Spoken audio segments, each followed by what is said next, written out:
2024 బాలికల జాతీయ దినోత్సవం. భారతదేశంలో పుట్టిన ప్రతి బాలిక స్వేచ్ఛగా, సంతోషంగా, ఆనందంగా బతకాలనే లక్ష్యంతో జాతీయ బాలికా దినోత్సవాన్ని మనం నిర్వహిస్తున్నాం. కానీ ఈవేళ భారతదేశంలో, ఈవేళ ఎస్పెషల్లీ ఆంధ్రప్రదేశ్ లో దాదాపు 1000 మంది బాలికల మీద అత్యాచార కేసులు నమోదై ఉన్నాయి. మరొక 1000 మంది బాలికల పైన అత్యాచార దాడులు, వేధింపులు నమోదై ఉన్నాయి. ఇంకా లెక్కకు రాని ఎన్నో ఉన్నాయి. కాబట్టి మైనర్ బాలికలు గర్భవతులు అవుతున్నారు, అవివాహిత మహిళలు లైంగిక దోపిడీకి గురవుతున్నారు. కాబట్టి ఈ దేశంలో బాలికలందరూ చదువుకుంటే తప్ప తమపై జరుగుతున్న దాడులకి, అత్యాచారాలకి వ్యతిరేకంగా చైతన్యవంతంగా పోరాడే శక్తి వారికి రాదు. కాబట్టి చదువు ద్వారానే సాధికారతను సాధిద్దాం.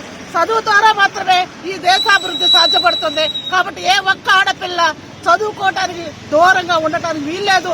మన పౌర సమాజం యొక్క బాధ్యత ప్రతి ఆడపిల్లని చదివిద్దాం, ప్రతి ఆడపిల్లని పాఠశాలకు పంపిద్దాం, ప్రతి ఆడపిల్లకి మన చేయూతనిద్దాం, ప్రతి ఆడపిల్లని కాపాడుకుందామని చెప్పేసి ఈ జాతీయ బాలికా దినోత్సవం సందర్భంగా Savitribai Phule education charitable trust ఈ క్రై సంస్థతో భాగస్వామిగా ఉండి ఈ యొక్క ఈ కార్యక్రమంలో, ఈ ర్యాలీలో పాల్గొనడం జరిగింది.